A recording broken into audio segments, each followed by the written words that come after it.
My personal favorite, I think, would have to be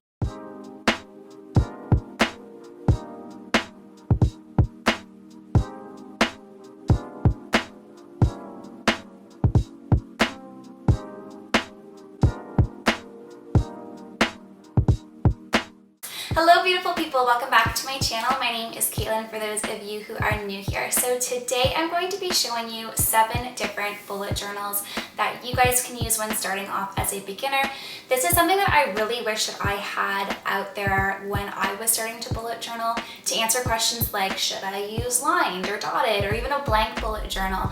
Or, you know, maybe I want to experiment with watercolors or paint in my journal, so which one would be best for that? I'm going to be going through 7 different types of journals today, going through things like price, the features that they have, the paper quality, and what that looks like when you experiment with different mediums on them. And then I'm also going to give you just a little bit of background on the company, as well as do a pen test with paint, marker, and watercolors in all of the journals, just to give you a little comparison to how they work with the thickness of the paper. Everything will be linked in the description box down below, so if you are interested in purchasing one of these or find your best kind of journal for you, they are all there for your convenience. The first one that I'm going to be going through is the journal that I currently use. It is the Leuchtturm 1917 journal. I have ended up choosing here the color Bellini in a soft cover. In videos in the past, actually, you've seen me use my hardcover bullet journal, and I really like this one, I think, better in comparison to the soft cover. It's just a little bit more wear and tear, so that is something you guys should keep in mind if you are interested in this journal in particular. So starting off with the price, I bought all of these stuff in Canadian dollars since I'm from Canada, but I converted them into US dollars just to make it a bit more comparable for people across the world. So this book here I got off of Amazon for 19 USD, and then they also have a variety of other sizes and prices in their collection, but they have from an A7 mini, which is about $11, all the way up to an A4 plus, which is about $36. All of the journals come with an elastic fastener, and the page numbers are already pre-labeled for you. The one that I'm showing you here is 123 pages, but my hardcover that I usually use is 251. There's an index in there, as well as 2 bookmark ribbons, and then a back pocket just to store any loose paper. I find personally myself just storing any scrap pieces of paper in my bullet journal. The one thing that I like is it has a sticker sheet. So on the front here, you can see that I ended up putting 2021 on my current journal, but you also have the option to put stuff on the side, so you're able to label and then quickly access all of the journals that you would want reference to if you like to store them. I personally love storing all of my bullet journals,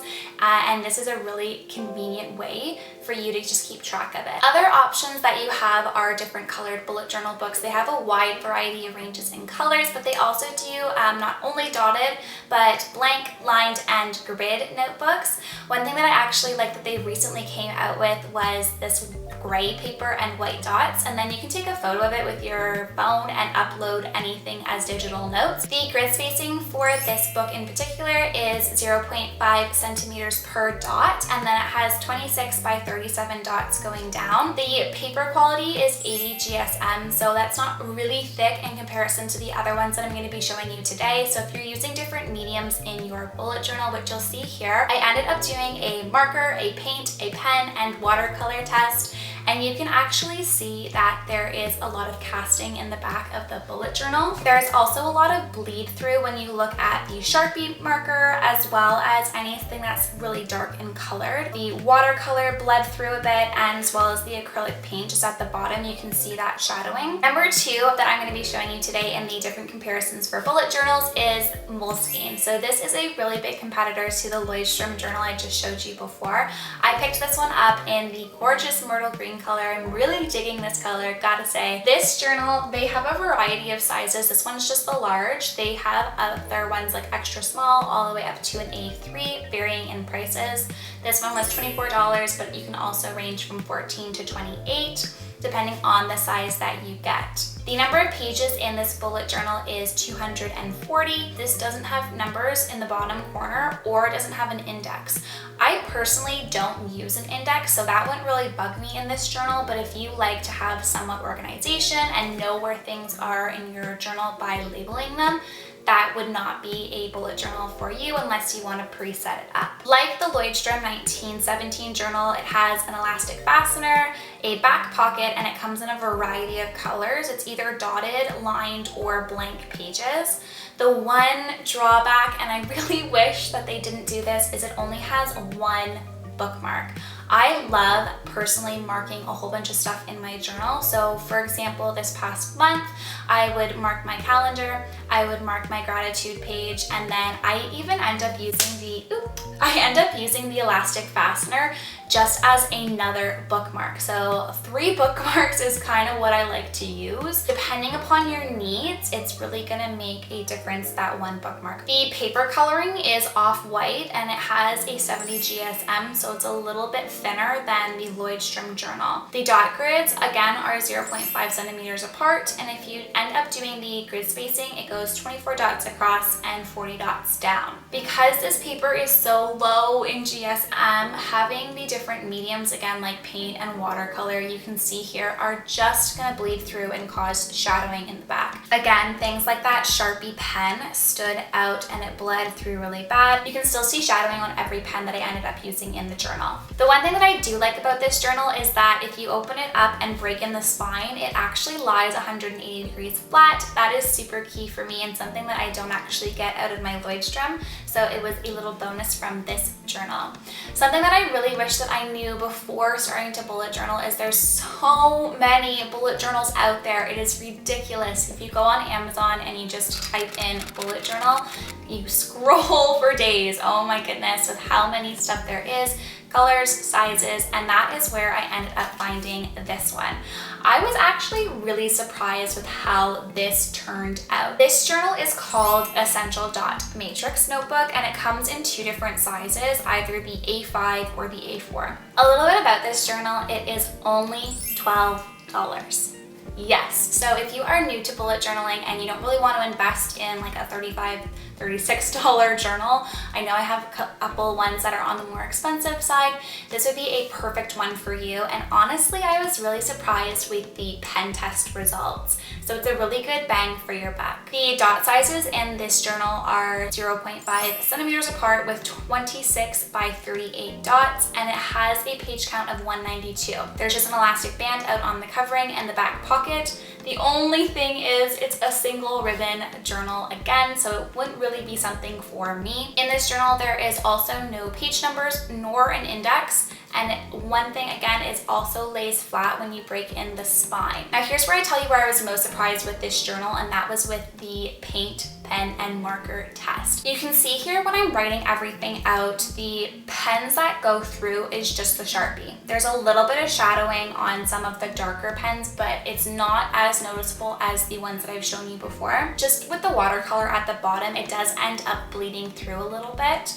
I show you guys different options with the watercolor as well as the acrylic paints. It just goes like 1 stroke, 3 stroke, and then 5 strokes, just to kind of get a little bit of an idea of what it would look like if you were layering in your journal. Honestly, out of all of the ones that I've shown you guys so far, this is really good for paper quality, except I don't know if I would be willing to give up my bookmarks. That's just something on how I figure out what is valuable to me when picking out a bullet journal. Next up on our journey to find the best bullet journal for you is the Scribble That Matters notebook. This is honestly the best one for beginners in my opinion. So if you are brand new to bullet journaling, this journal sets you up. If you open it up, the first thing you're going to see here is a specific layout for bullet journal keys. You can either color code that or use the bullet code format. I actually have a video on what is bullet journaling, so it goes through the specific keys that you could put in the journal, but you can always customize those as well. When picking a notebook from Scribble That Matters, you have to keep in mind they have 2 different series. So one's the Pro and one's the Iconic. I ended up choosing here the Pro series in the color Sky Blue. Basically all that means is there's nothing on the cover. You can see there's a whole bunch of doodles just at the back of the book where the pocket is going to be, and that is what the front cover would look like if you ended up getting a book from the Iconic series. Personally, I like to have something a little bit blank. I can customize it a little bit more, put a sticker of myself on there, but if you do like doodling,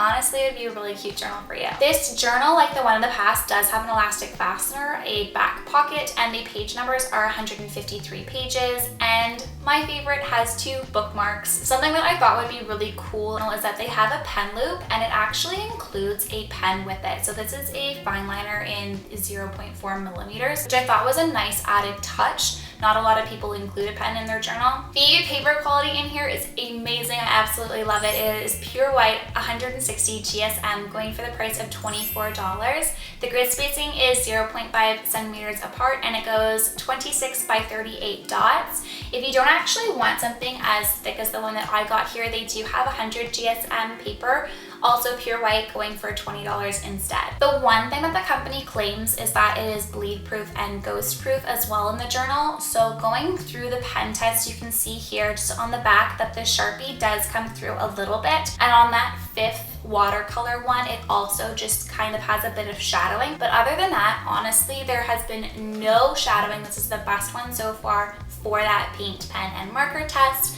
So if you guys are using different mediums in your bullet journal, this one would be really good for you. Number 5, the last one that I ordered from Amazon. So this book, and it, as well as all of the other books that I've shown so far, I got off of Amazon, and it took about a week to get to my house. I do have Amazon Prime, so keep that in mind if you are ordering it. It could change your arrival date. This one here is by the company Dingbats. I ended up finding them online from a girl that I follow on Instagram. This company, I love their platform. They are an eco-friendly, so all of their products are vegan, recyclable, or degradable.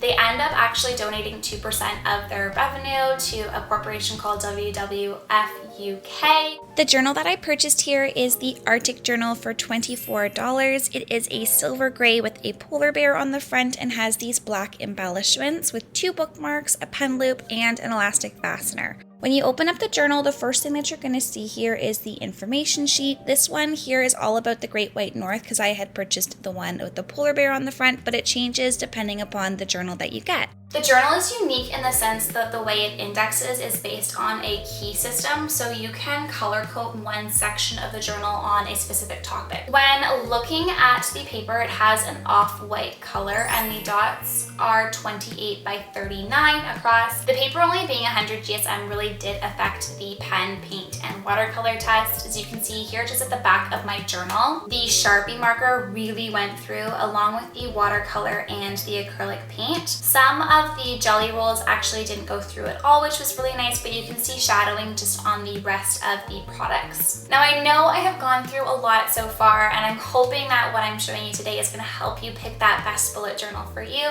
I have 2 bullet journals left to show you today, and I would say they're the most popular among the bullet journaling community, and the one that I have here is by Notebook Therapy. This is a stationery company that bases a lot of their inspiration off of Japan and Korean stationery, so their quality is really amazing. The one that I ended up getting here is the Fujisan limited edition bullet journal. The one that I have here is a gray and brown undertone with a rose gold decaling of the mountain with a sun in the back. Opening up the journal here, you can see that it has a white dot grid paper, but they also offer things like blank lined paper in a variety of colors and designs to choose. Like many other journals before, it has the elastic fastener, those 2 bookmarks, and then a back pocket and a lace flap. However, this doesn't have an index page or page numbers on the bottom. One thing that I really did like when you open up the back of the journal is it has this little paper clip, which is super cute, and it really differentiates themselves from their competitors. The thing with this journal is it is a little bit smaller of a size, but the price is $24 to $29 USD, just depending upon what one you end up getting. The thing that I really like though about this company is it has free shipping worldwide.